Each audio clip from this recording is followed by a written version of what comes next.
अयोग्य ठिकाणी स्थलांतरित अंगणवाडीमुळे मुलांचे जीव धोक्यात, पालकांमध्ये संताप।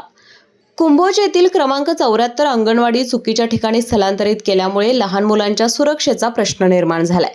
ग्रामपंचायतीने अंगणवाडीच्या मूलभूत उद्देशाकडे दुर्लक्ष करत ती सध्याच्या जागेपासून सुमारे 500 मीटर अंतरावर स्थलांतरित केली आहे। या निर्णयामुळे पालकांमध्ये तीव्र नाराजी व्यक्त होत आहे। सध्या ही अंगणवाडी केंद्रीय प्राथमिक शाळेच्या आवारात कार्यरत आहे, मात्र या परिसरात गवत, झुडपे आणि झाडे असल्यामुळे साप आणि इतर विषारी प्राण्यांचा वावर सतत जाणवतो।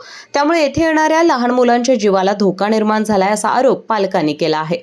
या नव्या ठिकाणी कोणत्याही प्रकारची स्वच्छता नाहीये।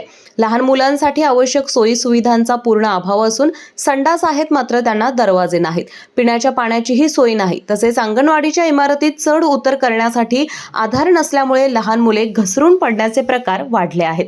अंगणवाडी ही मुलांच्या घराजवळच असावी, जेणेकरून त्यांच्या सुरक्षेची खात्री राहील, असं पालकांचं म्हणणं आहे। त्यांनी या संदर्भात ग्रामपंचायत आणि प्रशासनाकडे त्वरित दखल घेण्याची मागणी केली आहे। अन्यथा एखाद्या बालकास दुखापत झाल्यास त्याची जबाबदारी संपूर्णपणे ग्रामपंचायतीवर राहील असा इशाराही पालक वर्गाने दिला आहे। चव आहे कोल्हापुरी, गोकुळ लई भारी।